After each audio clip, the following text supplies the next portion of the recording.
to this webinar on false memories.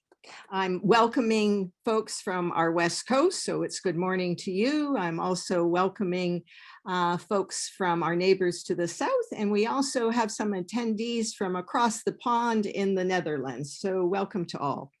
I'm Dr. Louise Hartley. I'm director of the York University Psychology Clinic in the Faculty of Health at York University, and I do want to warmly welcome you all to this webinar today. We have two dynamic speakers today who will be presenting an engaging presentation about how people develop memories for events that never occurred and how these false memories can have behavioral consequences and societal implications. This session is made possible because of the generous support of the Canadian Crime Victim Foundation, which is led by Joseph and Lausanne Wambach. You will hear from them shortly. However, at this time, I wanted to convey my sincere appreciation for their long-standing support to the Psychology Clinic and the LaMarche Center for Child and Youth Research. Now, if you need help with Zoom webinar, feel free to click on the Q&A button at the bottom of your screen and enter your question, and our team is ready to help you. That same button can be used to submit questions for our speakers to answer during the Q&A period that will follow the presentations. Now, we're going to begin the webinar with the traditional practice of recognizing and expressing gratitude for our shared spaces through a land acknowledgement. Now, as this event is virtual and we are all gathered not all gathered in the same space, I recognize that the following land acknowledgement might not be for the territory that you are currently on. If this is the case, please take the responsibility to acknowledge the traditional territory you are on, current treaty holders, and the Indigenous people who have been its historical caretakers. As a member of the York University community, I recognize that many Indigenous nations have long-standing relationships with the territories upon which York University campuses are located that precede the establishment of York. York University acknowledges its presence on the traditional territory of many Indigenous nations. The area of Takaranto has been taken care of by the Anishinaabe Nation, the Haudenosaunee Confederacy, and the Huron-Wendat, sorry about that, the Huron-Wendat, is now home to many First Nation, Inuit, and Métis communities. We acknowledge the current treaty holders, the Mississaugas of the Credit First Nation.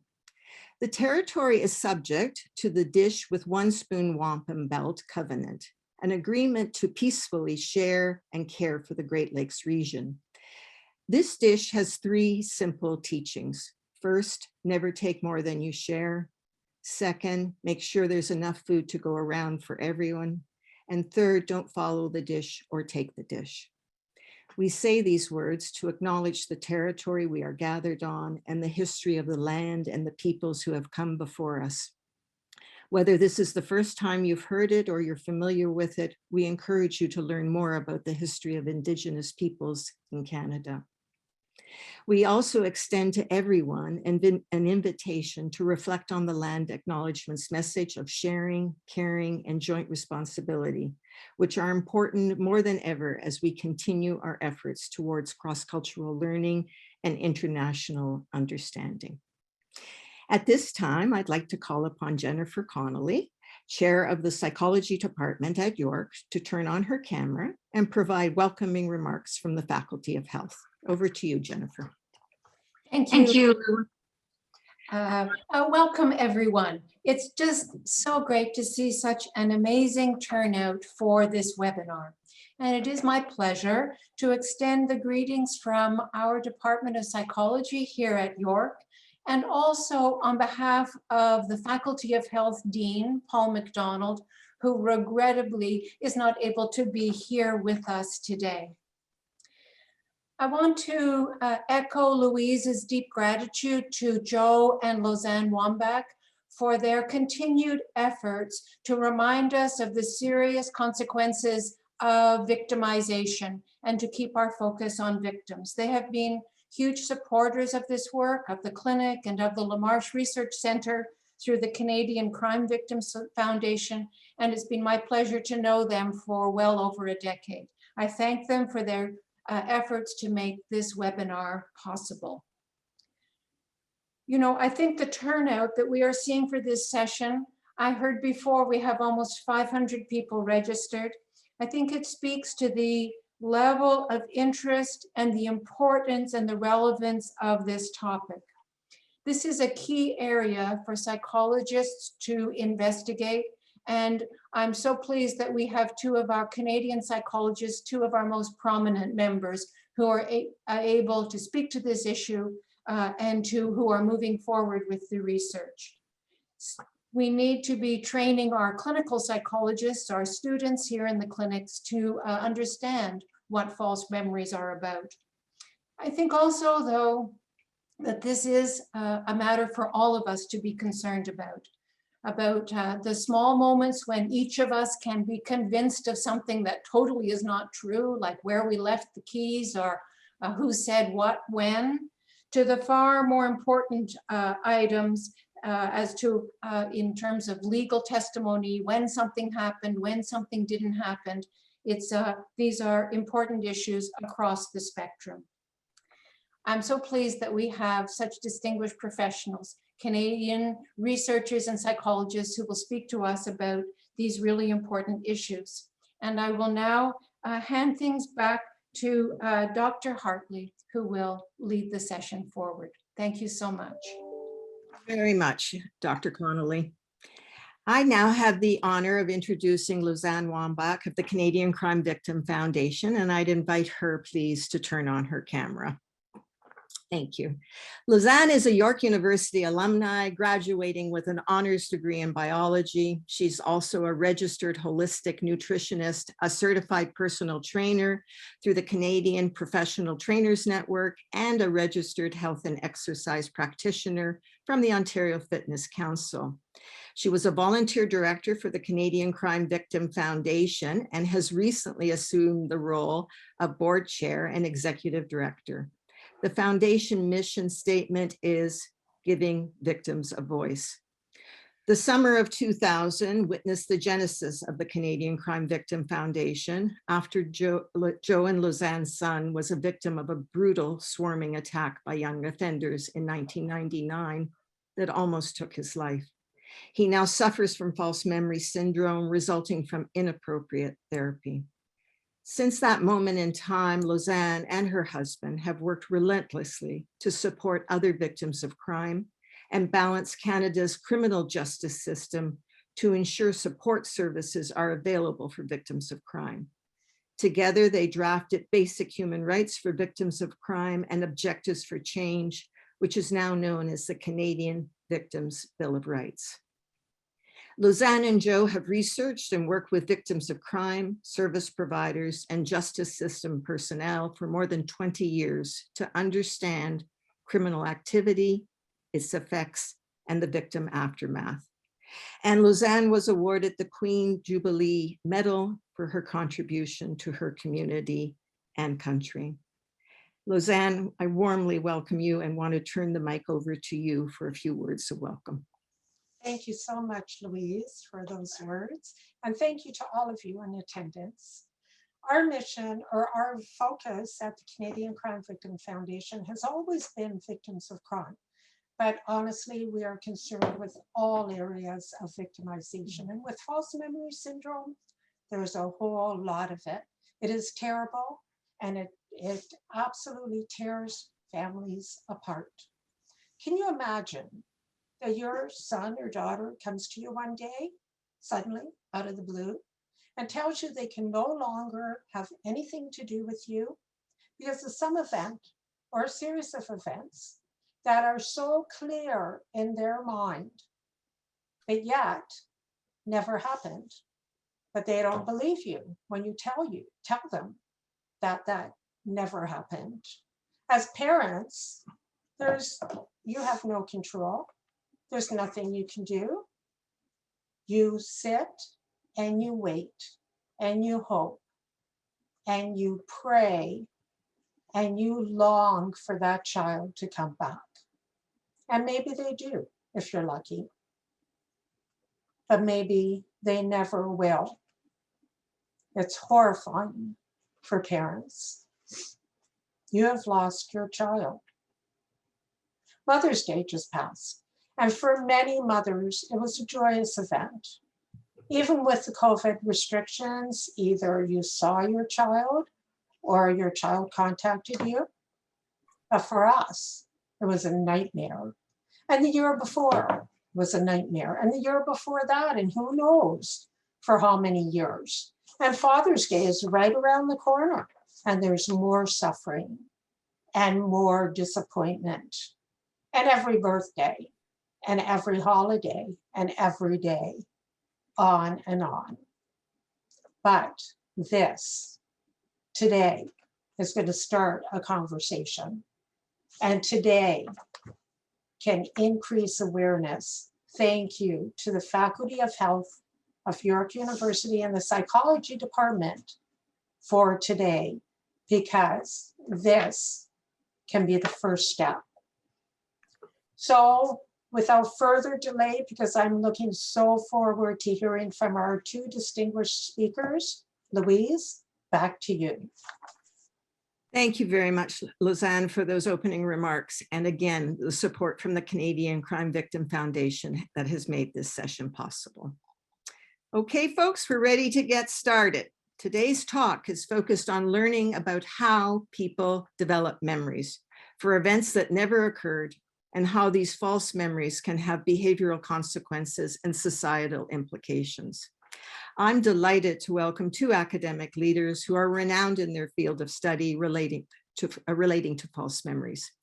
Dr. Daniel Bernstein from Kwantlen Polytechnic University in Surrey, British Columbia, and Dr. Tim Moore, Chair of Psychology at York's Glendon College.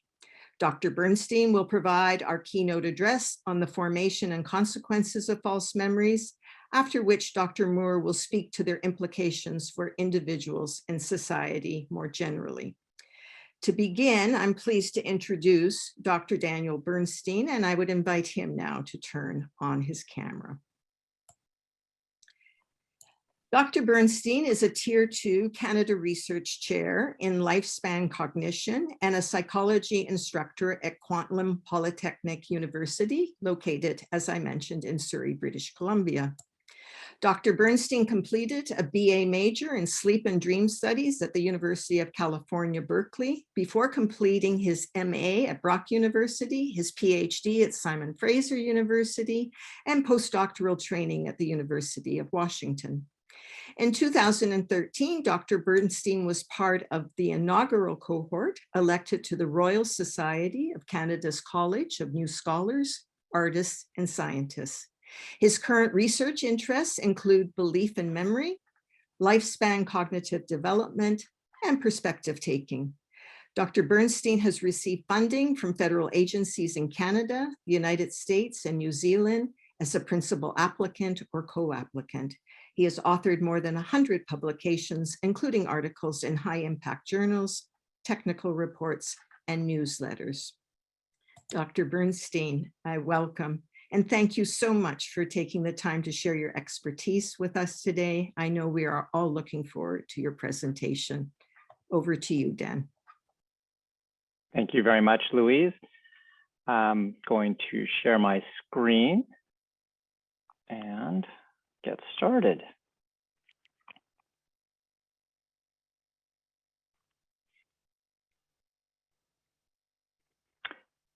Can you see this okay before I launch in? Anybody? I can see it. Okay. So if you can, we're going to assume that others can as well. Okay, great. Thank you very much for inviting me to speak with you today. I'll be sharing some thoughts on the formation and consequences of false memory.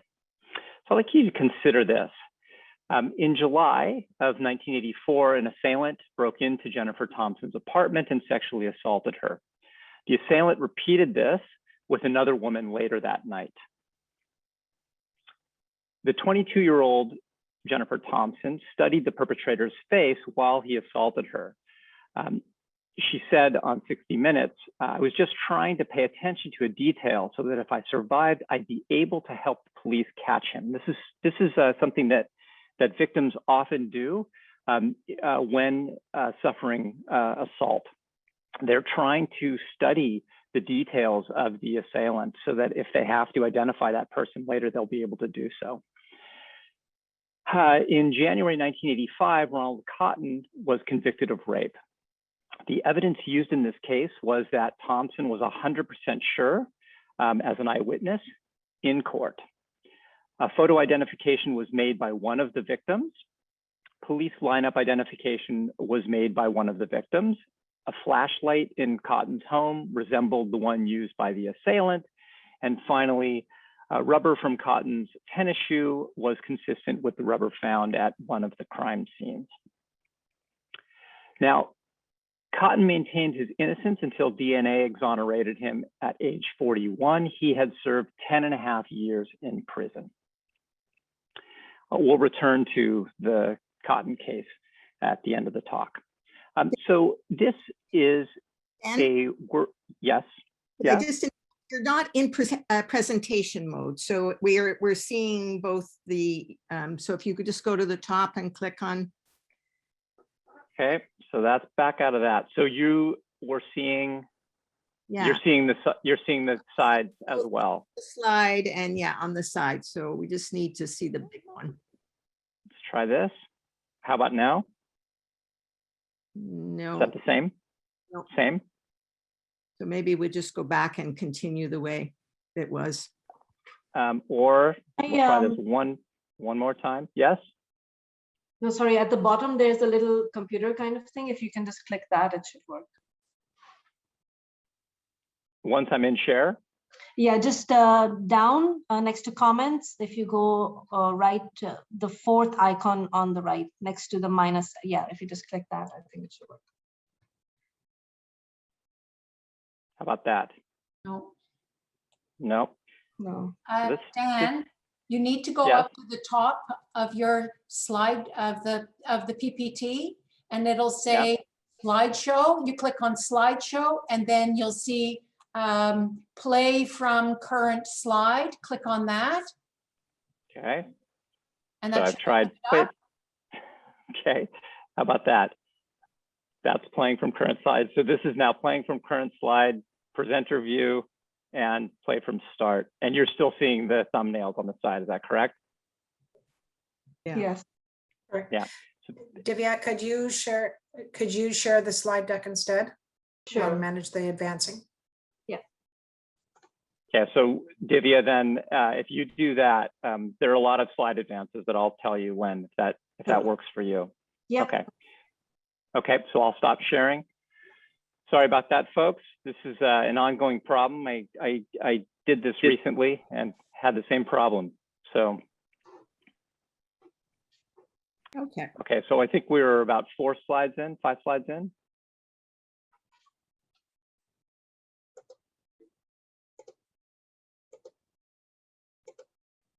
Okay, and 2 more. Yeah, click, click, click, click, click, all the way through this and that, and then that. Good, great. Okay, so this is borrowed from word cloud technology, which is when I'm going to be talking about 2 things today: formation of false memories, consequences of false memories. It's a very lopsided talk where most of the effort is going to go into number 1, false memory formation, and then we'll return near the end to discuss consequences of false memories. Please advance.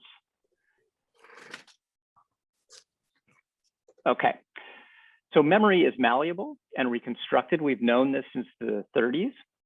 Advance. I'll just say next. Okay, and memory preserves gist very well. That's the overall kind of sense of what happened, but the details are not preserved well at all. Next. And next. Okay. In 2001, Mazzoni and colleagues posited that the formation of false memory really took part in 3 stages. At first, you needed something to feel plausible. The event feels plausible. A person views an event as generally plausible. Next. And after plausibility, you have autobiographical belief. The person believes the event personally occurred. Next. And finally, you have autobiographical memory, where the person interprets thoughts or fantasies about the event as memories. Next. Okay, so in this talk, I'm not going to distinguish between false autobiographical belief and false autobiographical memory, but we can refer to that. We can discuss that at the end if you'd like. I'm going to refer to both of these as false memory, although researchers tend to distinguish them. Next. Okay, so there are several techniques that have been designed to elicit false memories. One of them called the Rodiger-McDermott paradigm, another one called misinformation. Next. In the DRM paradigm, this is a demo, and this is something that we can all partake in. I just want you to read the following list of words on the screen, and I'm going to test you right afterwards for your memory for these words. I'll give you a second or two to read this. Okay, next. And now you can just think to yourself whether you saw the following words on that list. Next. Okay, next. Did you see the word pin, sewing? Next, point, prick.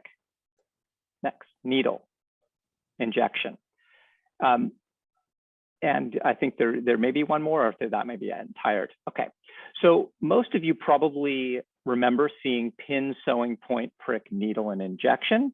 And you remember not seeing the word tired. Tired, in fact, was not part of that list.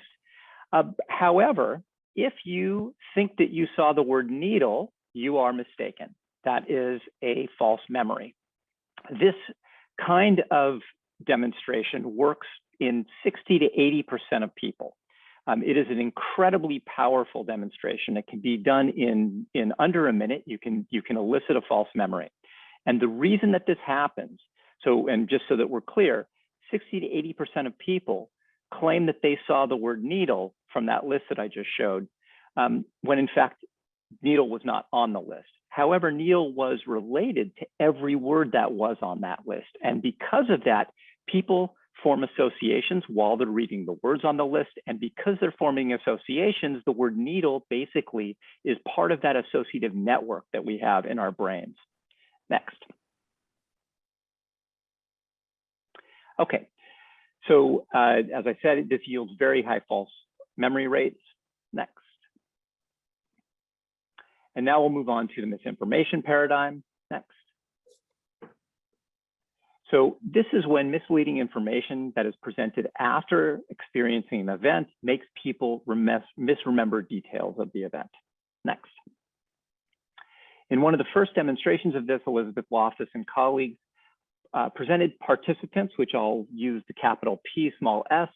The colleagues presented participants with slides of an accident. Next. So this is one of the slides in the original slide sequence. This is a Datsun from circa 1975, 76. There's a stop sign at the intersection. Next. Now later, after people had viewed these slides, half of the participants were asked how fast was the red Datsun going when it passed the stop sign. Now that's a true event. The Datsun came to a stop sign and then turned right. Now, the other half of the participants were asked how fast was the red Datsun going when it passed the yield sign. This is a false event. Next. And next. Now, most participants who received the misinformation incorrectly reported the car as passing a yield sign. Next. This even occurred when people were asked to choose between a stop sign, a yield sign, or a one-way sign. Next. So these two examples I've given you, the misremembering needle from that list of words, or misremembering a yield sign at that intersection when in fact you had seen a stop sign, those are false memory for details of an event. What I'm going to talk to you now about is false memory for entire events, or what we call rich false memories. Next. And I'm going to talk about 4 different paradigms that have been used by researchers to elicit false memories for entire events, or rich false memories. First, we'll talk about imagination inflation. Next.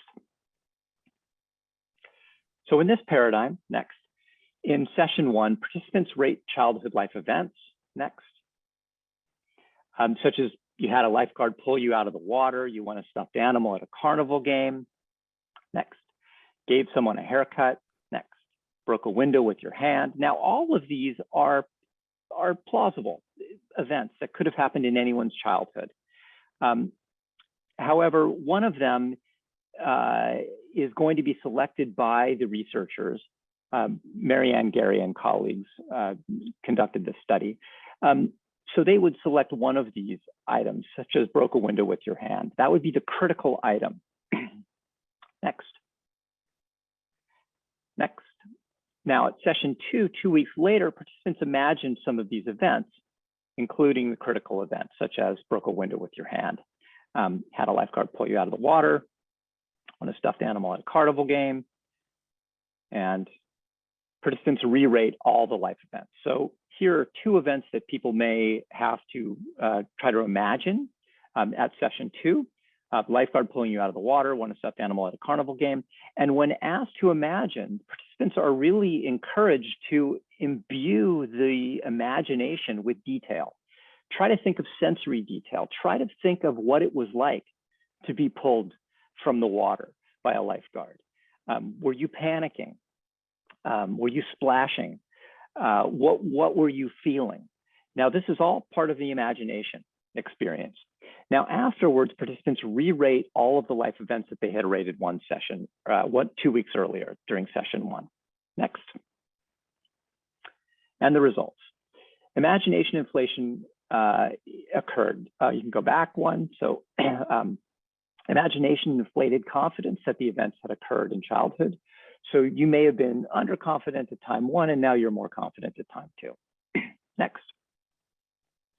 So now we'll move on to what's called the revelation effect. Next. And next. So participants rate life events, much like in the imagination inflation paradigm. Half of the events were intact.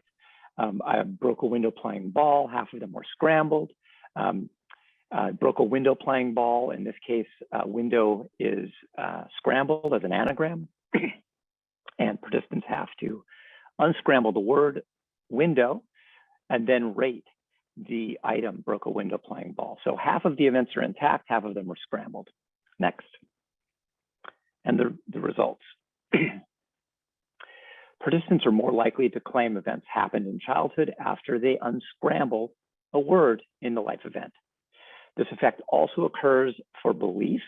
If you ask people what's the fastest land animal and you have them unscramble a word leopard, they're more likely to claim that leopard is the fastest land animal. And in fact, it's cheetah. Next. Okay. Now we'll move on to fake photos, which are often used to elicit false memories. Next. So in one of the original studies on this, Kim Wade and colleagues obtained photos from participants in the study. So these are college participants who sign up for the study. The researchers contact the participant and ask for permission to contact a parent. The participant gives permission and provides a phone number. Here's my parent's phone number. The researcher then calls the parent and asks the parent to verify 3 things that happened in, let's say, little Johnny's life. This is Johnny here. And also to verify an event that did not happen.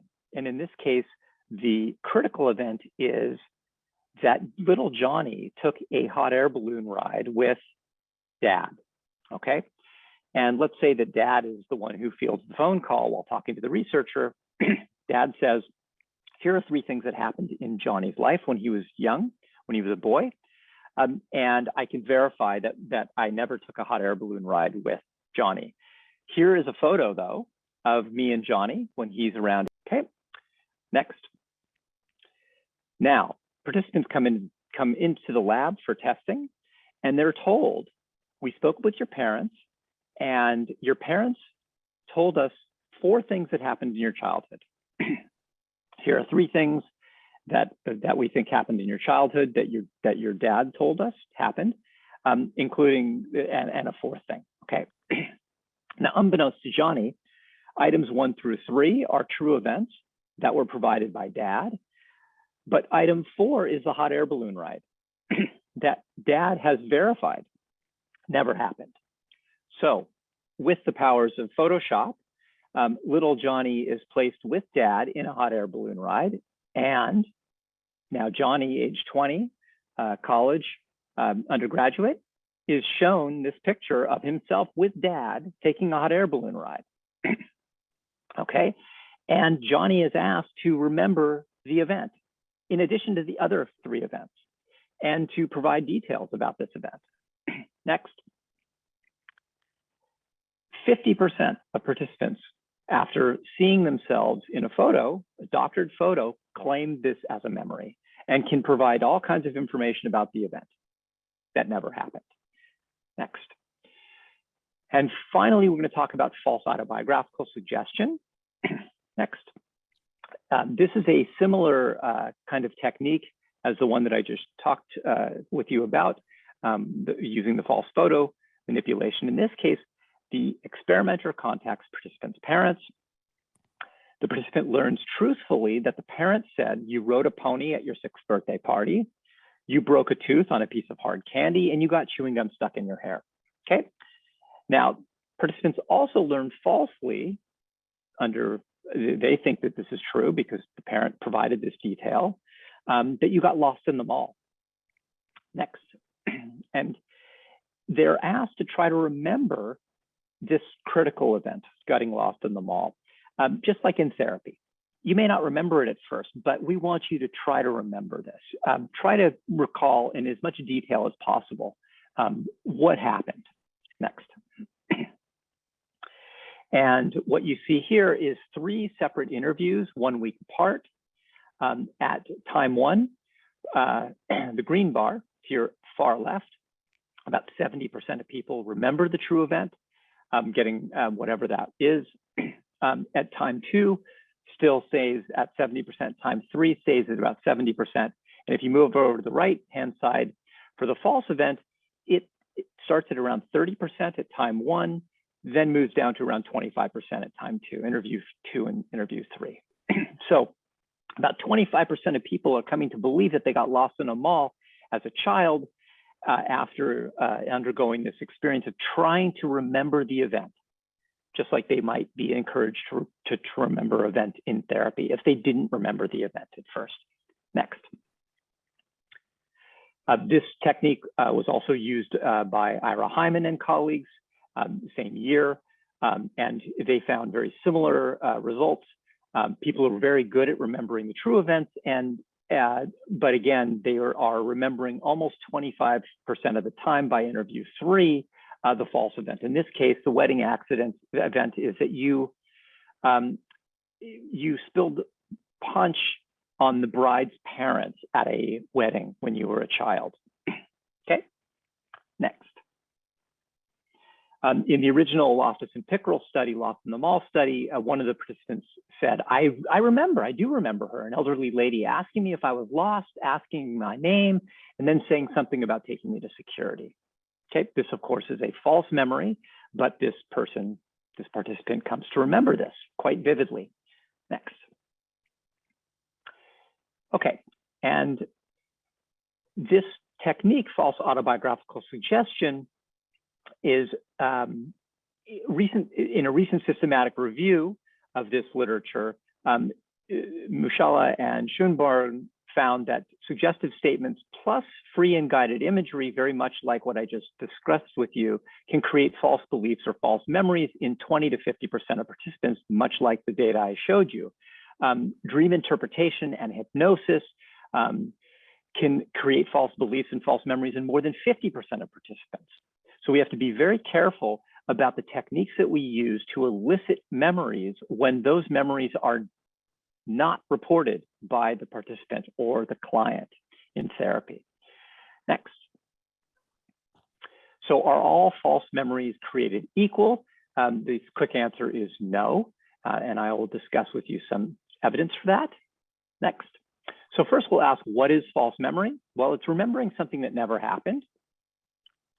3 popular false memory techniques that we've discussed: the Diess-Roediger-McDermott technique with the words that are all related to each other, the misinformation paradigm, the Dotson coming to a stop sign at the intersection, and then false autobiographical suggestion, which we've just discussed. Next. And next. Okay, so this is a 3-part procedure that we used. In week 1, we had participants complete food preferences and a child experience questionnaire and various questions about that would elicit individual differences. Next. At week 2, we had them undergo a misinformation paradigm and false autobiographical suggestion. And then they completed food preferences and childhood experiences. Now, during week 2, the false autobiographical suggestion that we used was, we entered all your data from week 1, and we have a very powerful computer program that can generate an algorithm of events that likely occurred in your childhood based on your responses that you provided at time 1 and week 1. And the computer generated the following profile of your early childhood experiences. And the critical detail here, the critical event, is that the participant got sick eating peach yogurt as a child. So after we have this participant try to recall the event, the critical event in question, getting sick eating peach yogurt, we ask the person to try to imagine what the event would have been like. Even if you can't remember it, that's okay. We just want you to try to remember in as much detail, imagine what it would have been like to get sick eating peach yogurt. You know, feel the nausea in your gut right now. And then participants completed the food preferences for a second time and childhood experiences. Now, critically, in the childhood experiences questionnaire, during time 1 and time 2, that critical event occurs. So participants rate the likelihood that they got sick eating peach yogurt in their childhood. They do that at week 1, and then they do that at week 2 after undergoing this procedure of trying to remember that event. And then at week 3, participants undergo the DRM, the Diess-Roediger-McDermott paradigm. Next. So we have 2 groups. There's an experimental group where people are exposed to the personalized reports by experts. Highly likely you got sick from peach yogurt in childhood. And then there's a control group, no exposure to peach yogurt information. Next. And next. So this is a busy slide. This is the procedure for misinformation. People observe an original event, and then later they obtain misinformation that contradicts what they originally saw. So originally they saw somebody break into a car and steal a bunch of $1 bills, US $1 bills, but later they're exposed to misinformation that claims that those were $20 bills. And finally, during the memory test, they have to say what type of bill did the young man find in the change compartment in the car. And of course, the right answer is A, $1. But because people are exposed to misinformation, they often report C, $20, the incorrect information. Next. The DRM paradigm, which we discussed before, this is another list: snooze, tired, drowsy, dream, and then people misremember, sleep. We did immediate free recall after each list. We gave a bunch of different lists, and then we give a final recognition test. They both basically elicit the same false memories for the word sleep and other types of critical words that did not appear on that list of words. Next. Now, what we would expect to see if false autobiographical suggestion correlate is the same thing as misinformation, is the same thing as the Diess-Roediger-McDermott paradigm. They're not necessarily the same thing, but all of these are supposed to tap false memory. False memory is at the bottom of this figure, and it's something that we did not measure in the study. It's a latent variable that we are inferring based on people's responses to the things that we did manipulate. which are the green boxes at the top of the figure. So what we would expect to see is correlations, and fairly high correlations, among the 3 different false memory techniques that we used. Next. And what we actually observed was very modest, if at all, correlations between any 2 of the variables. Now, all of the reliabilities, for anyone in the audience who's interested in that, all the reliabilities were adequate for these measures. And so we could have observed correlations, quite high correlations, up to 1.0 if they were perfect correlations between any 2 of these techniques. Yet our correlations are very small. And in fact, false autobiographical suggestion did not correlate with the Vertiger-McDermott paradigm. Okay, next. So what we can say is that these 3 techniques correlated meagerly or not at all, leading us to conclude that false memories are not created equal. Next. And we titled the paper, False Memory is a Linguistic Convenience. Next. Okay, so we have now moved through the lopsided first part of the talk on false memory formation. And we are now going to move into the consequences of false memory. Next. Okay, so first, it's easy to create false memories, as we've just seen, with lots of different examples. We can do it with the word list. We can do it with misinformation paradigm.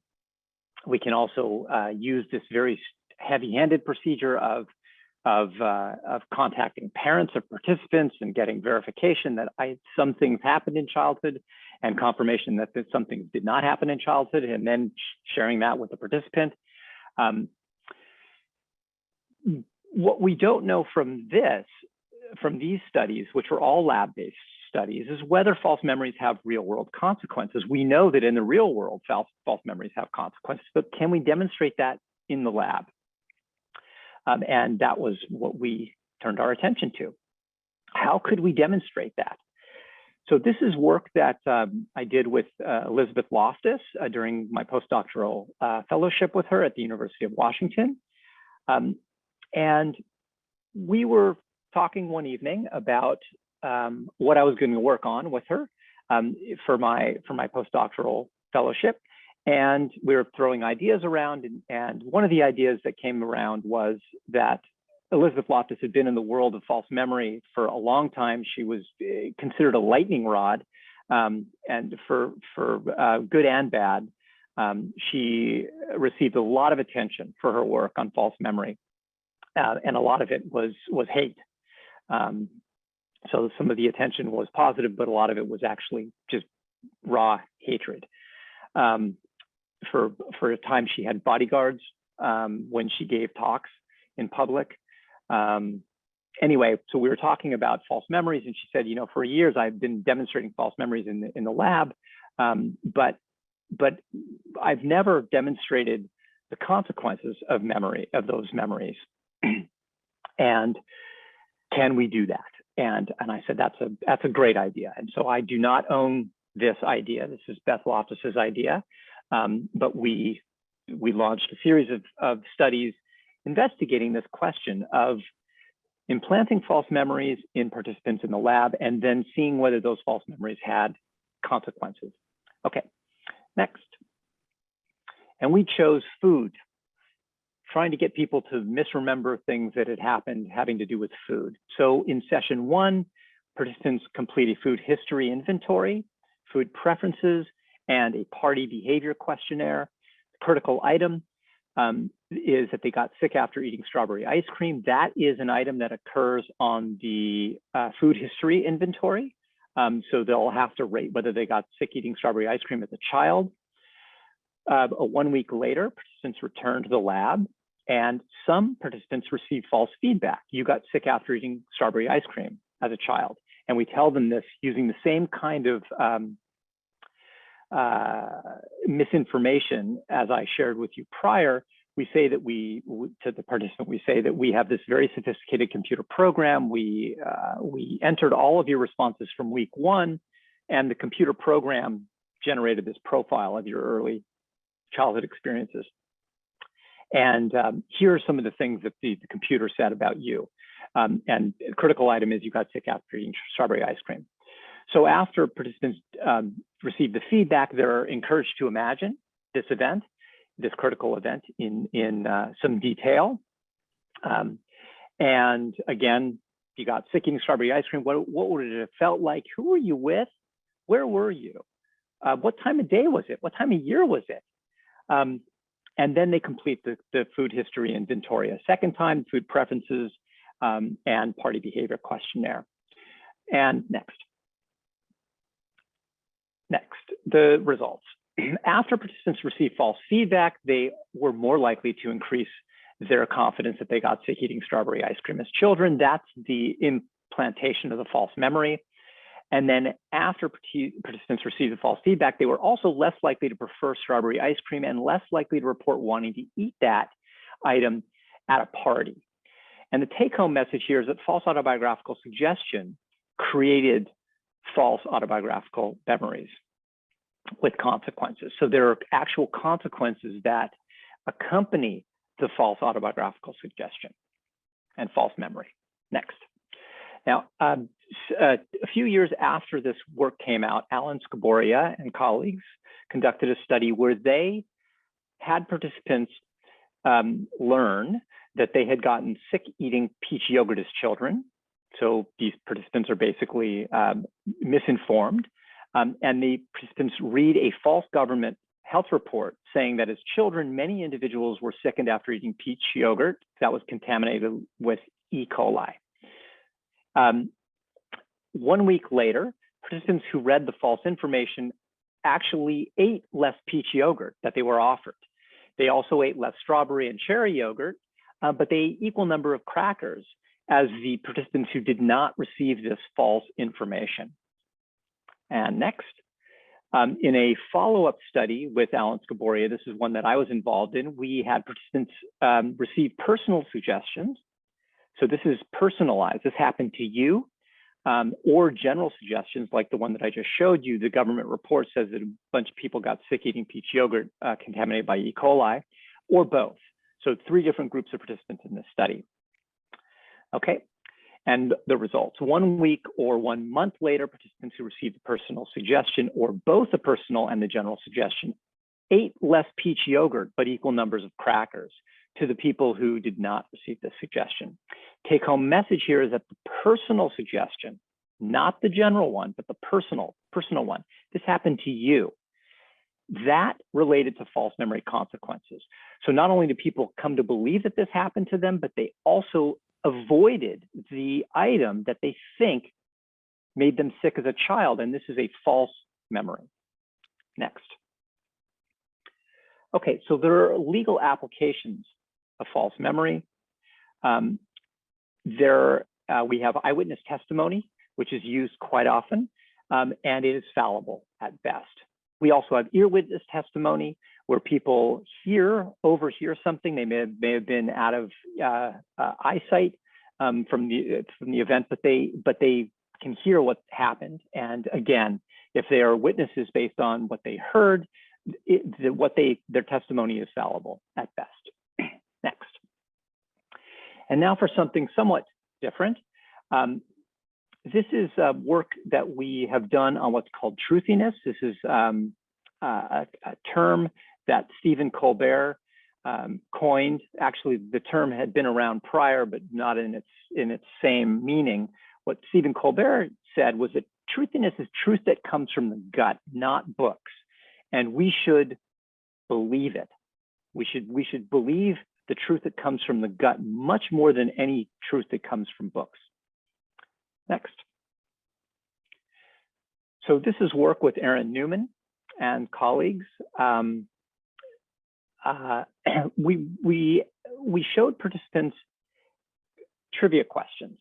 The macadamia nuts are in the same evolutionary family as peaches. Now, half the time participants receive this question with a decorative but non-probative photo. So here's a picture of a peach. It tells you nothing about the meaning of this sentence or about the truth of the sentence. Now, does seeing a picture that is decorative and related to the the question, change your belief about the statement, okay? And the results, in fact, that's exactly what happens. Participants are more likely to claim true when there is a decorative non-probative photo than when there is no photo, okay? So we adapted this procedure. Next. This is work by Daniel Bernstein for his master's degree at Simon Fraser University that came out last year. Daniel was interested in whether we could apply this same kind of technique to legal questions. In this case, participants read a series of statements. These are witness statements. Mr. Eves said that the accused grabbed his phone out of his hands and threw it into the duck pond. Now, half the time participants see a decorative non-probative photo with that statement, and the other half the time they see no photo. And then they simply rate how much they believe Mr. Eves. I don't believe him at all. I believe him completely. And the results. Participants are more likely to believe the witness when there is a decorative non-probative photo. So we can apply the same kind of technique to law. Seeing a decorative non-probative photo is enough to tilt the scales to claim that the witness is believable. Go figure. Next. So eyewitness memory and false convictions. As of April 2021, this is data from the Innocence Project. In the United States, 375 people have been imprisoned based on eyewitness testimony and were later freed based on DNA evidence. 69% of the cases were based on eyewitness ID. They served an average of 14 years in prison. 29% confessed or admitted guilt. And 21 of them were sentenced to death based on this faulty identification. Next. So what almost all memory researchers believe, abuse of children is unfortunately common, always tragic, and should be punished. Next. True memories of traumatic experiences can be forgotten for long periods of time and remembered later, sometimes during therapy. Now, let's stay with this item for a moment. The critical word here is can. True memories of traumatic experiences can be forgotten. Most often, true memories of traumatic experiences are remembered continuously. They are not forgotten at any point.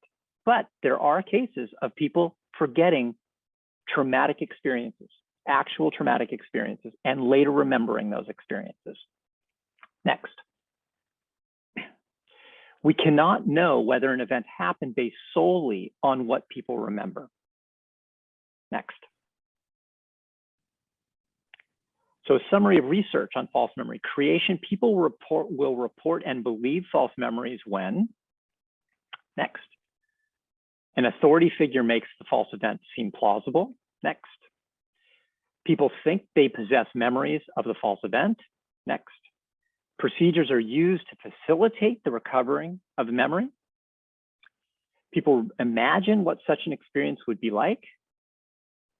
Next. And a summary of what we've discussed. False memories can be created. They can have consequences. Next. And hopefully we are on time. I might be a little bit early. So let's return to Ronald Cotton. Next. Shortly after his exoneration, Jennifer Thompson visited him and said, if I spent every minute of every hour of every day for the rest of my life telling you that I'm sorry, can you ever forgive me? Cotton did the one thing that I never imagined. He started to cry and he said, Jennifer, I forgave you years ago. Next. This story, unlike many examples of false memory leading to somebody being imprisoned. This one has a happy ending. Jennifer Thompson, Connino, and Ronald Cotton actually paired up and wrote a book with Aaron Torneo, and went on tour and shared their story with I don't know if they toured beyond the United States, but they toured all over the United States to promote their book, but also to promote the problems of eyewitness identification and false identification. Next. So in conclusion, in essence, all memory is false to some degree. Next. Okay, these are people I would like to thank. We lost Alan Scaboria, my colleague and friend, to cancer last year, and Bruce Whittlesey, my PhD supervisor, also died a few years ago.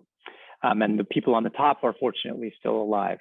And thank you very much for listening, and I look forward to the discussion that we're going to have following. Louise, to you.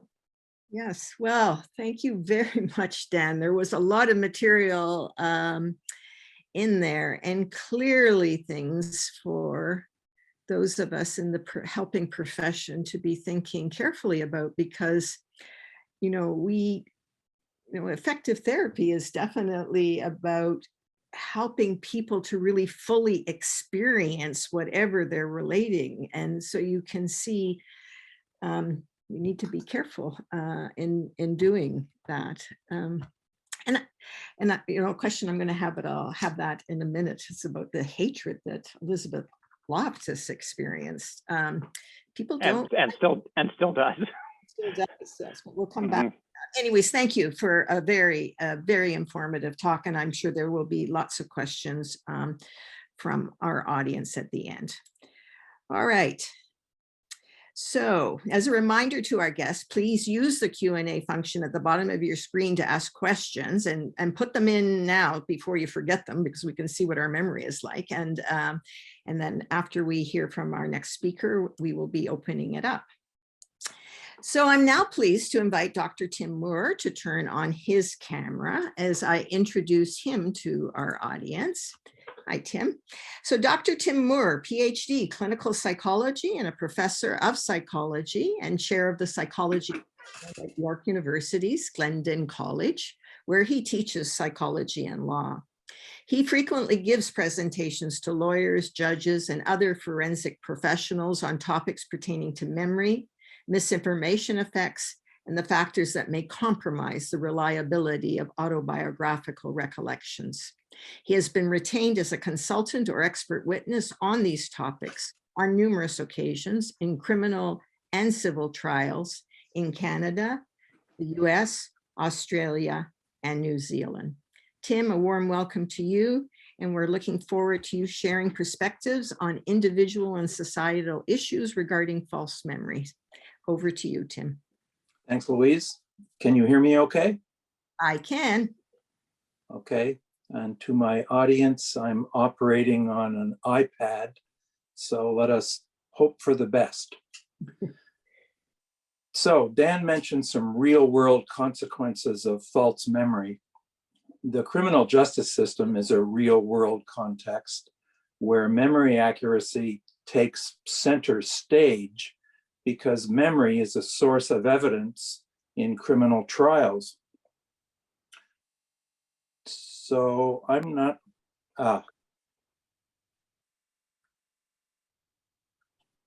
okay, I think we want, there we go, okay. But let me just repeat that. Memory accuracy takes center stage in criminal trials because memory is a source of evidence. But, and this is a big but, memory isn't like other kinds of evidence.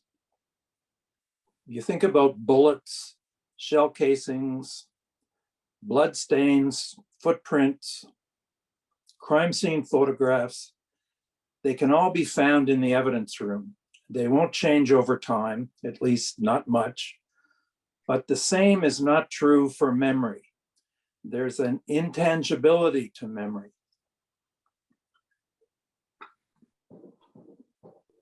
I can't say, hey, Dan, come over here and take a look at this memory. Memories don't sit on the shelf in the evidence room. They exist in the witness's head.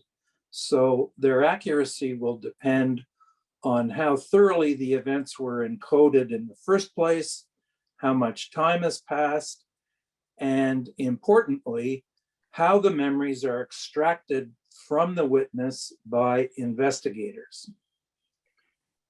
When examiners try to get information from a witness, we don't want them to do it in a way that contaminates the information.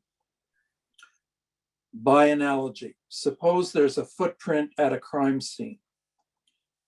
We don't want the footprint trampled on before it's been photographed or before an impression has been taken. We want to preserve an accurate record of the footprint. Same for memory. We don't want to mess up the memory by making mistakes that can change the witness's recollections, possibly permanently. Some mistakes can be fatal. The US Registry of Exonerations shows that faulty eyewitness identifications have been a leading cause of wrongful convictions, as Dan has just mentioned.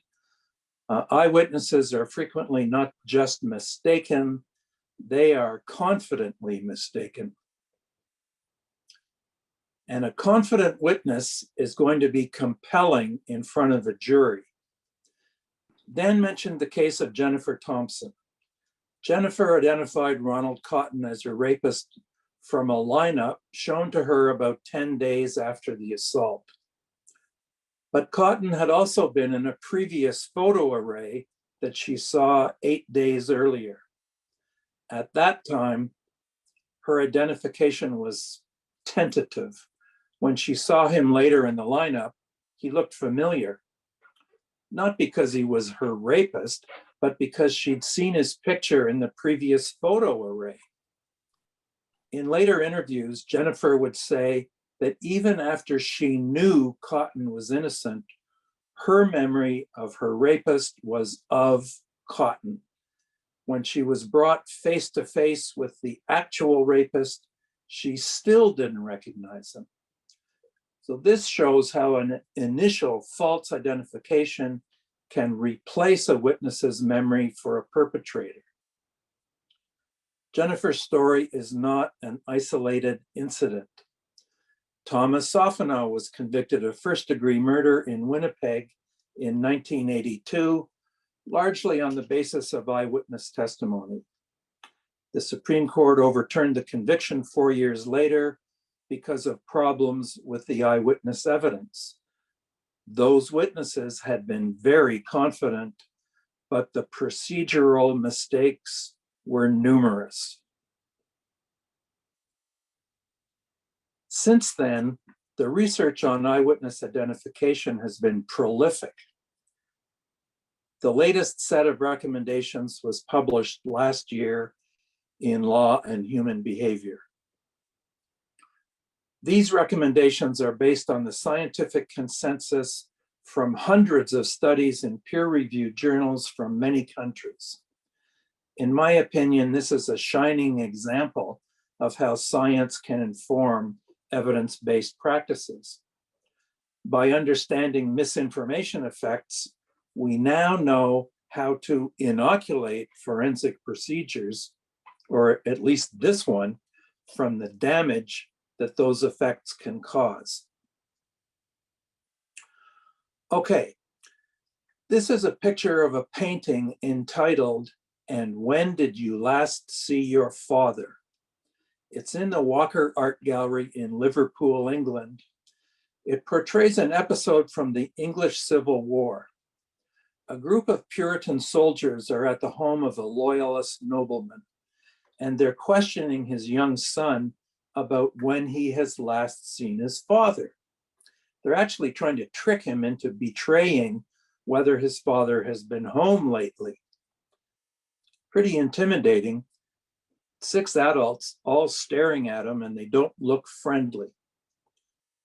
This picture is also on the cover of Cece and Brooks' award-winning book, Jeopardy in the Courtroom. The Jeopardy refers to factors that can contaminate children's testimony. This book was published in 1995 and helped stimulate a lot of research on interviewing children. We now have a better idea of how to deal with child witnesses than we used to. Children are often in court.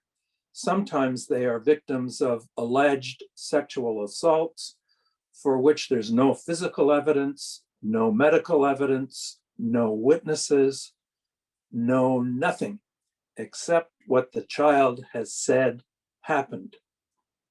When a child's report is the only source of information, we need to know how reliable their memories are because there's so much riding on their statements. So how reliable are children?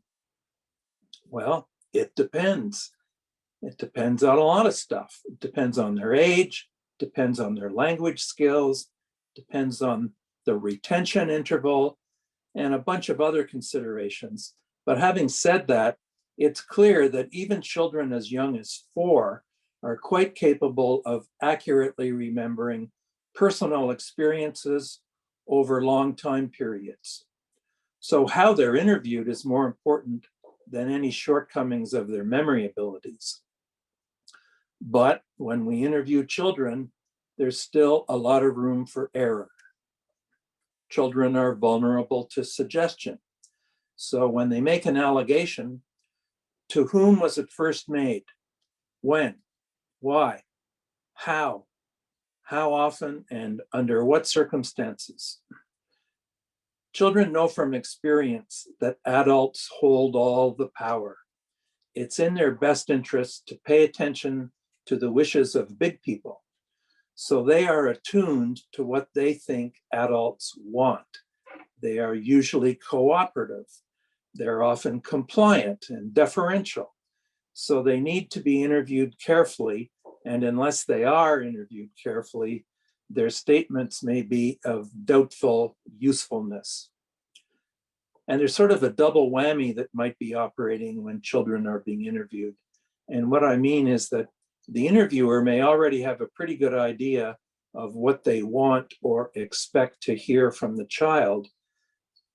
So consequently, they may ask leading and suggestive questions without realizing that they're doing it. It's natural for us to seek conversational agreement. It takes a concerted effort not to ask leading questions. It's normal. Even trained interviewers who know they shouldn't lead the witness underestimate the extent that they do it. How often is counsel admonished in court for leading his or her witness? Often enough, and they're not deliberately trying to be improper. It happens spontaneously. You might remember the Martinsville case. In 1992, children in a family-run daycare center in Martinsville, Saskatchewan, made allegations of sexual and physical abuse. Some of the accusations were grotesque and implausible.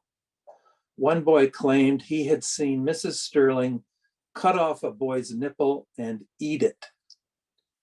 Eventually, all but one of over 100 charges were dismissed, with the Court of Appeal noting that suggestive techniques can distort memory. Okay, here's a dramatic example of the malleability of children's memories. And this is from what is known as the mousetrap study. Children were interviewed once a week for 10 weeks about some previous prior events. Some were true, as confirmed by parents. Some were false. But for all the events, the only lead-in from the interviewer was, quote, "Think really hard if this ever happened to you." For the first few weeks, most of the children said no to the false events. Some said no to the false events for all 10 weeks, but by the end of the 6th or 7th week, some children began to report detailed memories of events that they had not experienced. And one of those false events was getting their finger caught in a mousetrap and having to go to the hospital for treatment. It never happened. Fair to say that my colleagues and I were absolutely shocked that by the 10th week, not only were they assenting to some of these things that didn't occur, but they were giving very coherent narratives, highly elaborated narratives that are, I think quite persuadable. By the time I met the same boy, it was weeks after the experiment, but he still could give lots of convincing details about things that never happened. Was there a time when you got your finger caught in a mousetrap and had to go to the hospital? Mm-hmm. Wow, which finger was it? Remember, this is the result after a researcher simply asked the question once a week for 10 weeks. In real abuse cases, kids are questioned for years, often by parents, doctors, then by the investigator, perhaps a therapist, then by lawyers. Who went with you to the hospital? My mom and my dad and my brother Colin, but not my baby. He was in my mom's tummy. Your baby. This boy's testimony is even more remarkable because just a few days earlier, his father had discussed the experiment with him. He'd explained that it was just a test and the whole mousetrap event had never happened. The boy agreed it was just in his imagination. Still, listen to this. Let me ask you, did your father tell you something about the mousetrap finger story? No, Is it true? Did it really happen? A story. It really happened. It's really happened? You really got your finger caught? It's really happened? Yeah. I assume the child isn't lying. They aren't intentionally making up stories. Absolutely. I think they've come to believe it. It is part of their belief system. Fair to say that my... Okay, so now we have an evidence-based protocol for child interviews that has widespread endorsement from practitioners worldwide, known as the NICHD protocol. Its procedures are at the core of the child interview training at the Toronto Police College. So just as with eyewitness lineups, science informs practice. Improper interviews can cultivate spurious reports of wrongdoing. But a bad interview can contaminate the reliability of a child's authentic statements and thus jeopardize what might otherwise have been a successful prosecution. Lastly, the kinds of effects that were obtained in the mousetrap study are not restricted to children. False memories of criminal acts. And these were in adults.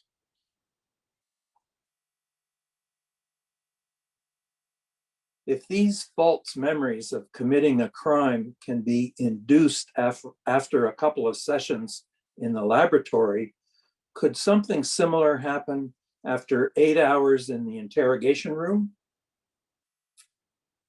Maybe. Misguided investigation practices are not the only real-world context in which false memories can be problematic.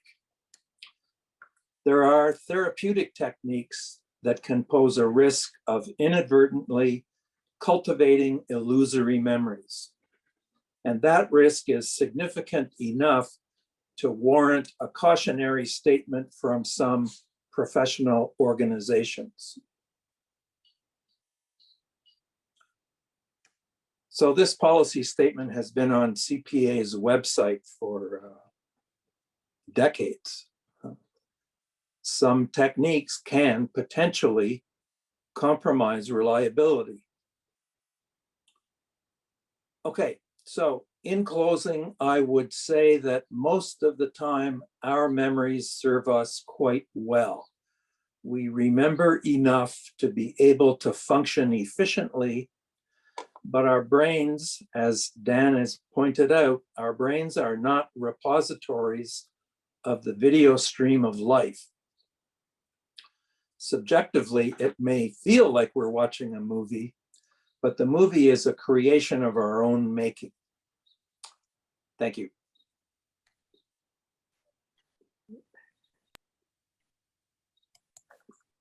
All right, sorry there. Wait a minute there. We're up. Thank you very much, Tim, for highlighting how careful many of us in many different professions, from our child protection services, psychotherapists, our law enforcement, in terms of the work we do, because as the Cotton case pointed out, it can have very serious ramifications. So thank you again, Tim, a very informative discussion. All right, so Tim, I'd actually like you to put your camera back on if that's possible. And I'd like to invite Dan to put his camera back on, because now we're going to move into the question and answer period. And I know that people have been sending in some questions, and I'm going to get to them in a minute, but I'm going to lead off with my own, which is, I guess, a prerogative of when you are a moderator and have to try and take this role on.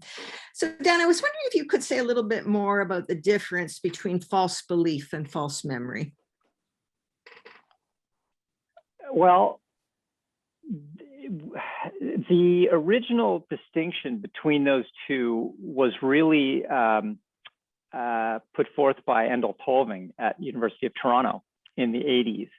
And what Tolving argued was that ultimately it's going to come down to a subjective experience on the part of the participant. And so what Tolving did is he asked people, did you see this? Did you see this? Did you see this? Did you see this? In a standard recognition memory experiment. And then each time the person said, yes, this is something I saw, the person then had to say whether he, she, they remembered seeing that item before with some sensory detail. I remembered where it was on the list that you showed me prior.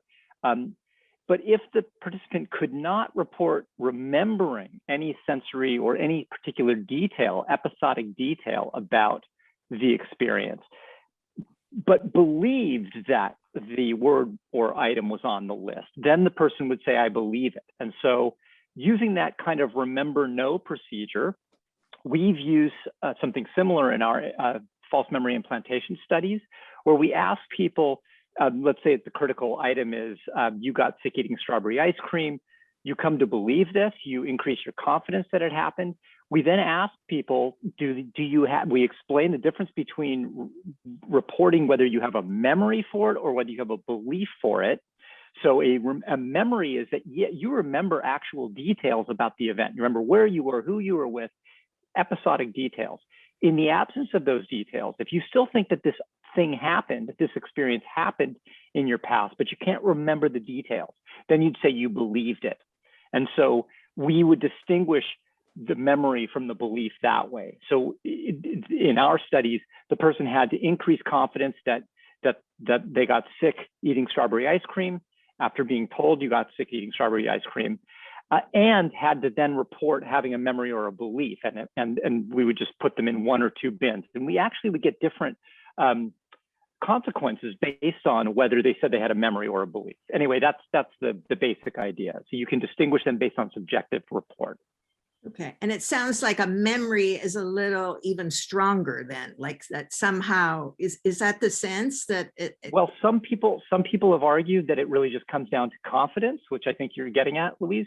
Whereas others say, no, it's actually independent of confidence. It's really, a memory is qualitatively different from belief, and that both of them can be held with 100% confidence or low confidence, but the memory has to have some kind of episodic detail, the memory for the episode that you experienced, even if it's false.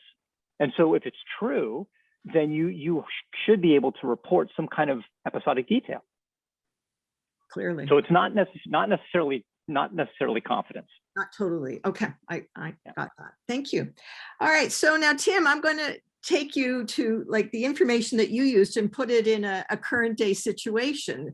So we're all living through this pandemic, regardless of where even our audience is from, whether it's the Netherlands or here. And one of the things that's been identified as being an important tool, that is, if you test positive, then, you know, there's this team of people that do contact tracing, and, you know, are asking people, like the person to say, well, like, where were you? Who did you talk to? And which is clearly an autobiographical memory. So how do you sort of extrapolate what you know about, you know, working in the judicial system with false memory, and what our contact tracers might have to be careful about? Yeah, well, I mean, there are no legal ramifications, I don't think. But imagine yourself testing positive for COVID. If so, it's likely that a public health official would interview you, and they would want to know about your actions over the preceding few days. The goal is to identify people, that is contacts, who were exposed to you, in order to interrupt any transmission from them to other people, usually with isolation or quarantine or something like that. So it's a way of helping to flatten the curve, and the more thorough the tracing, the better. So this is essentially an exercise in witness memory, and it's a challenge because, as we've been hearing for the last hour or more, our memories are routinely fallible. Most of our day-to-day activities are not remembered very well, if at all. I mean, I need to remember where I parked the car, but only long enough to retrieve it at the end of the day. So events that are important for the success of contact tracing are not necessarily events that would be memorable at the time that they were happening. So that's the problem. So how those memories are elicited is really important. I mean, where were you last week? Will you be able to remember the sequence of interactions and all the people you dealt with on Tuesday and Wednesday and Thursday? And how much you can remember is going to depend in part on how you're interviewed. So the interviewer needs to help the person doing the remembering to generate effective retrieval cues. And there are ways of doing that. I can't do justice to them here, but I've mentioned how eyewitness photo arrays and how child interview protocols are informed by memory science. Well, contact tracing can also be informed by memory science, and we will all be better off because of it. There was an article in, I think, the January or the February issue of Perspectives in Psychological Science by Marianne Gary, addressing specifically more details of the issues that I just raised with respect to contact tracing. Okay, thank you, Tim. We're going to put up some resources at the very end of our presentation so people can follow up on it. Okay, I'm going to go to the audience now. And so this is a question from J. Gary Myers. Thank you, Dr. Bernstein, for a very informative and important presentation. To what extent do you think the more recent fake news has contributed to a collective sense of false memory? It's a great question, and one that I'm pondering every day. I think that at the worst of times, I came to believe that that truth was basically dead. That people had so little regard for the truth. Fake news is everywhere. It spreads more quickly than true news. People are more willing to share it on social media. People are more willing to devour it on social media. And it's a huge problem, and it's not getting any better. So how does that contribute to a collective sense of false memory? Well, if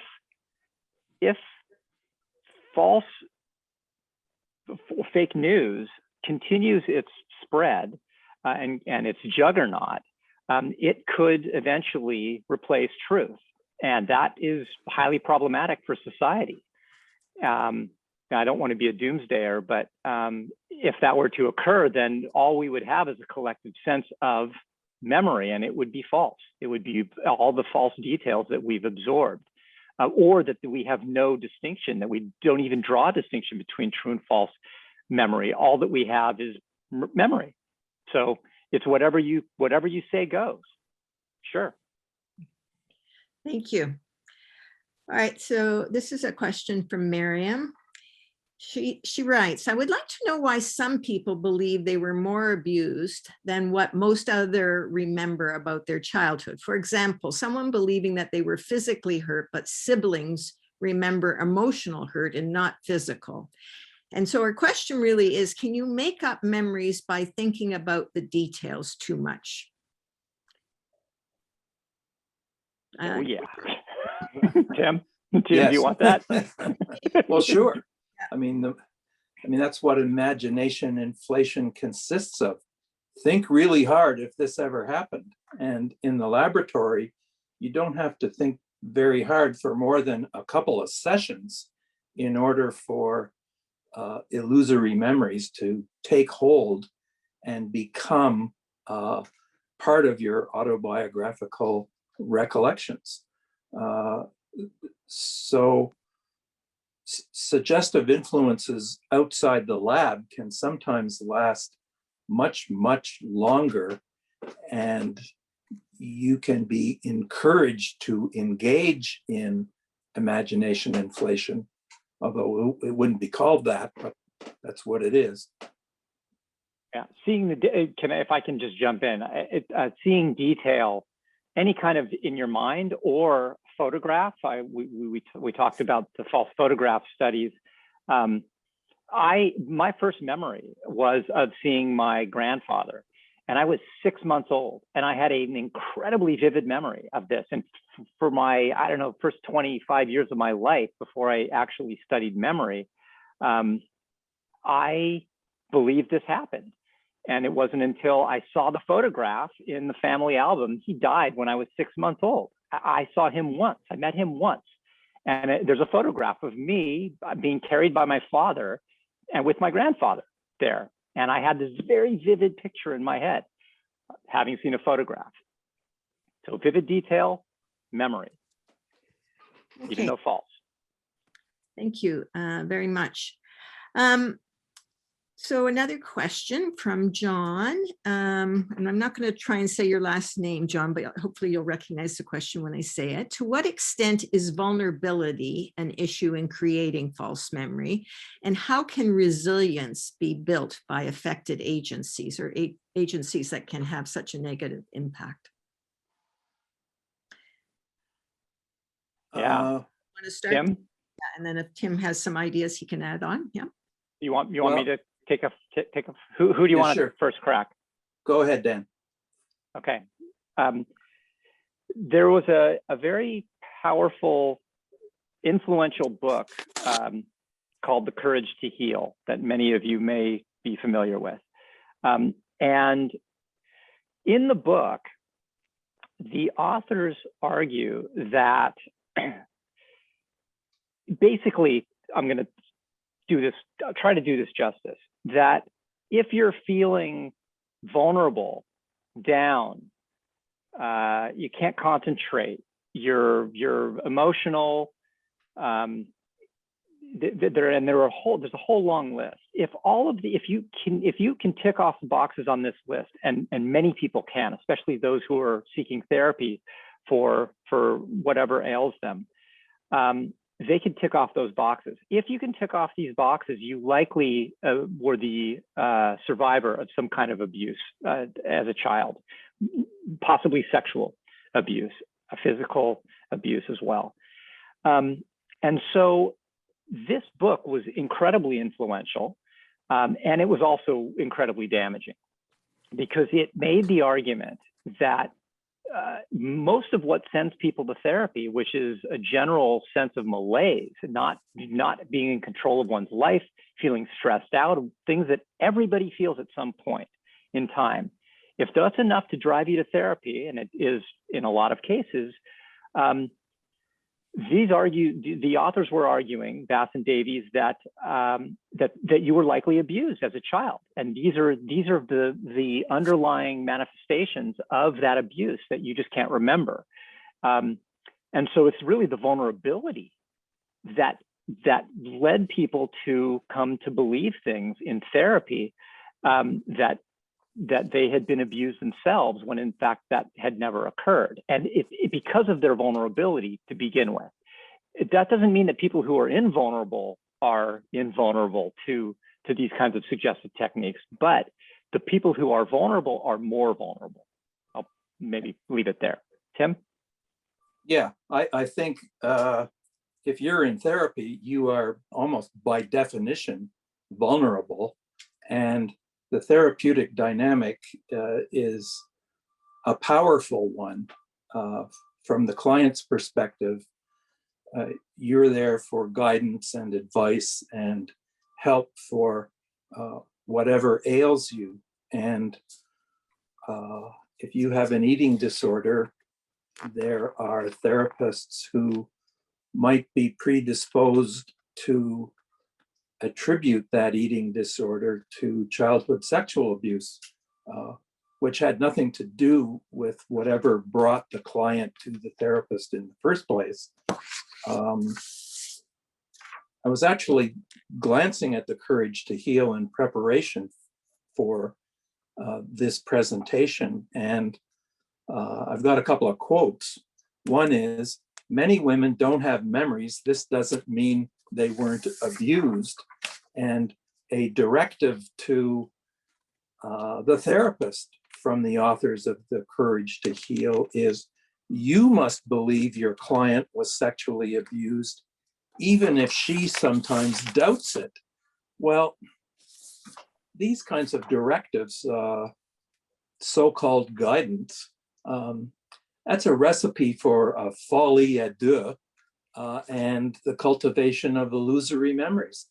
That's the part of the rationale for having cautionary policy statements on CPA's website. Okay, thank you. All right, so Peter has a question for Dr. Moore. What effect does presenting this type of scientific evidence of false memories have on the likelihood that an eyewitness or officer is believed by jury or judge? Can this taint the truthfulness of the testimony? Well, that's a good question. Most trials in Canada are not jury trials, but even if they are, we don't get any feedback from jurors because it's not legal to provide it. And I think that depending on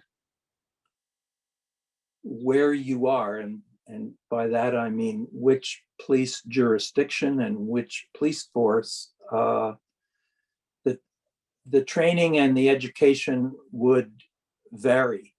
So there might be a more receptive audience, for example, to the NICHD protocol in some policing jurisdictions than others. So in Ontario, for example, we've got a large Toronto police force.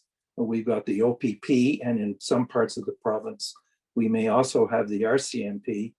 They have their own standards, and they aren't the same. And let me just put it that way. So I'm not the one to be able to answer that question very thoroughly, but I'm not sure that it's even answerable. I like to suppose that my testimony has an informative impact on the court deliberations, but but who knows? There's so much going into a final adjudication that you're just one cog in a pretty big wheel. And what proportion of the variance you could claim to have influenced would be a guessing game. Okay, thank you. All right, so Riley asks, this is probably related to what we've been talking about, but what's the main indicator that allows someone to know whether their memory is false or not? I have been told by someone that I have a memory that I could not retrieve and that eventually I would be able to retrieve it. I slowly am retrieving it, but I am not sure if this is a false memory because clearly I was being influenced, or if they were right about it developing over time. So they're already saying thank you for whatever your thoughts are on this. Dan, do you want to lead off? Be careful. Yeah, I tread very, very lightly. If it's in therapy, in the context of therapy where this is happening, be extra careful.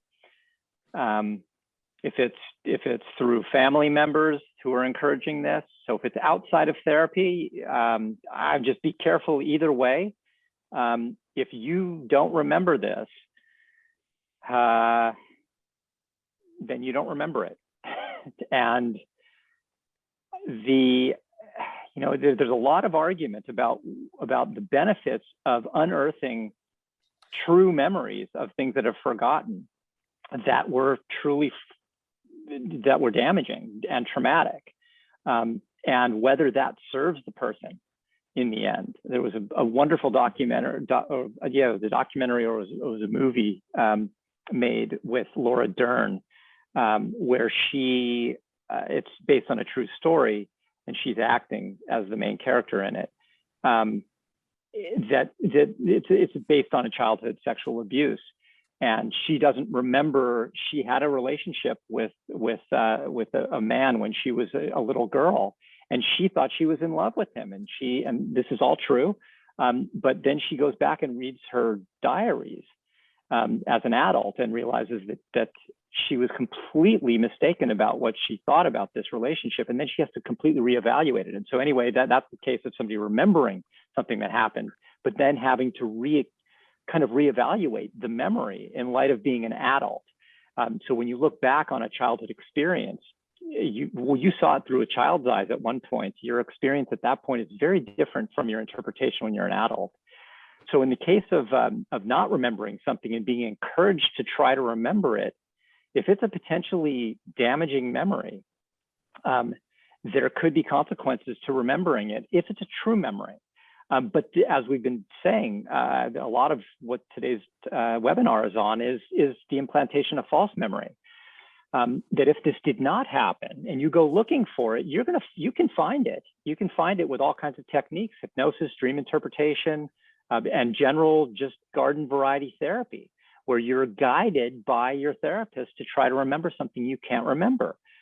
Try to imagine it, as we talked about with imagination inflation. All of these techniques can elicit false memory, and so be very careful, because we don't know whether this happened. Yeah, and I would say, or I would ask, is it confirmable one way or the other? I mean, you may remember something. Are you remembering it? I mean, as if it has some independent existence. So unless there's any independent evidence that could bear on its truth or falsity one way or another, I mean, you will be stuck with not knowing whether what you think you retrieved or remembered has any validity to it. And if it's not very nice, why torture yourself with it? It might be more about the other person who's trying to get you to remember than it is about you. Sure. Okay, thank Yeah, you. so independent corroboration is critical. And if you can't have that, it's a problem. Okay, answer for Riley. So now Loretta asks, can poor sleep quality, either around the event in question or the time of remembering, place someone at a greater risk to false memory formation? So Dan, I see you nodding. Do you want to speak to that? Well, as a former sleep researcher, I would emphatically say sleep deprivation is at the heart of a lot of cognitive ills, including false memory. So, but the list is almost endless. Poor sleep is related to so many things. Health consequences aside, there are a lot of almost everything having to do with your thinking, your thought process is affected by poor sleep, and false memory is just one of many thinking processes. And so, I mean, I can go into more detail than that, but poor sleep is bad at any time. And so, get good sleep. If you had poor sleep around an event, that is some critical event that you need to remember the details from, you are likely going to misremember more details because you're sleep deprived. Yes, and I would comment on this. I sometimes see 8-hour-long aggressive, accusatory, and confrontational interrogations of a suspect, and the suspect may well be sleep deprived because he hasn't been arrested until late in the evening. He may also be hungry, so sleep deprivation, low blood sugar, I mean, glucose is the brain's fuel. So now you have a situation where decision-making acumen is at its lowest, and you could not just get false recollections, you could get a false confession. Right. So you sleep deprivation at the time of the event or at the time of remembering can be detrimental. And if it happens at both times, it's double bad. All right, so this will tie a lot of questions together.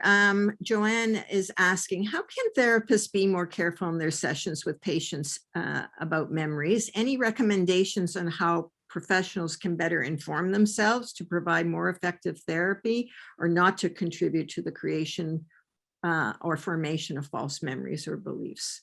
So do you have any pointers for those of us in the audience that are therapists? Well, Louise, you could answer that question. I'm not a clinician, and neither is Dan, but am I, right? But given that your work in this area, I'm not sure that how big, certainly I haven't been at graduate school for a long time, so I'm not sure that it's part of our studying. So are you aware in your talks of whether it's an issue that's addressed in workshops or any kind of training program that you know of? No. I'm not aware. Occasionally, I've given guest lectures in our own program, and the feedback that I get is that it's not in any other courses other than the one that I happen to pop up in. Okay. So sorry, Joanne. I think, the fact that you came to this talk and you'll be a little more careful. I mean, certainly what struck me was the truthiness that Stephen Colbert came about, because, as I said at the end of your talk, Dan, I mean, we do there's a form of therapy where we do talk about really, going inward and really feeling what it's like. And you could see how easily that could add some of these factors that you've been talking about in terms of, I guess, embellishing in some way and misinterpreting what your gut is telling you. So your gut maybe isn't always 100% right. So now here's a question I think that takes it into another vein. Irina says, are there any studies on the accuracy of past job experiences described by candidates at job interviews? And how is it possible to test this? So interesting, taking it into the HR field. I'm not aware of studies in that. That's not my field. But anywhere, I couldn't. There's nothing stopping false memory from rearing its ugly head in any domain. And so for job interviews, it's just as likely as it is in other contexts. In fact, it could be even more likely given the stress that you're feeling. So you're focused on the questions you're being asked. You're focused on how you're responding, how you might appear, how you come off in your responses. Do you seem confident? I mean, if you're questioning yourself while you're answering, all of this mentation, all of this thought while being interviewed is going to interfere with your memory of what actually is going on during the interview because you're focused elsewhere. So attention basically drives what you remember. And if you're not attending to some details, later on, you're not going to remember those details accurately. Right, and your own interpretation of what you do remember could differ wildly from how it was interpreted by the interviewers. Right. Okay. Right. All right. Arthi asked a question, Dr. Bernstein. Can dreams that surround the events of the day contribute to the formation of and development of false memories, especially for those who have the capability to recall their dreams? Yes. Dream interpretation is one of the therapeutic techniques that has led to the development of a lot of false memory. So I started as a sleep and dream researcher as an undergraduate, and then also for my master's work with Kathy Belicki at Brock University. I think Kathy was with us today. I don't know if she's still with us in today's webinar. And at the time, I thought that dreams could tell us all kinds of wonderful things about ourselves, about our personalities, and also could remind us of things that actually happened. The problem is that dreams happen throughout the night for everybody, and so if you just do the math, we all dream every night and throughout the night, and so you could have 10, 15, 20 dreams in a night, independent dreams, and each of those dreams could be a single story or multiple stories. All of this then blends with waking experience, and you could have another 100 events during the day. All of this is just a mishmash. And at the end of the day or the end of the week or the end of the year, you've got to distinguish these things. It's hard to do. And so, yes, dreams can be a real source of false memory. And you want to just, as an add-on that I've been sort of interested, hypnosis, has that been linked or studied? Stay away from it. Avoid it. So my favorite study on hypnosis was done by Jane Daiwan and Ken Bowers at University of Waterloo in the early 80s. This was published in Science in 1983. And what they found was that people remembered more details under hypnosis, which sounds great on the surface, but then if you look at the actual details, they were more likely to be wrong than right. And so people offer more detail under hypnosis than not under hypnosis, but those details are more likely to be wrong. And so be very, very wary and careful if you're going to use hypnosis to try to recover a memory that you don't have, because there's likely to be a false memory. And I might add that hypnotically refreshed memories in a forensic context are a dead end. They've been inadmissible since 2007 by a Supreme Court decision. So essentially, hypnosis would put the person into a heightened state of suggestibility. So that's a recipe for potentially illusory memories. All right, thank you, gentlemen. And I want to thank the audience. I mean, there were many more questions, as you can well imagine, but I also need to be mindful of our time. And so I thank you both for taking the questions from the audience. And at this point, I'm going to ask Lausanne Wambach to turn on her camera and to, on behalf of the Canadian crime victim. Thank you both. Over to you, Lausanne. Thank you, Louise. And thank you to both Dr. Moore and Dr. Bernstein for sharing your extensive knowledge and expertise with us. That was amazing.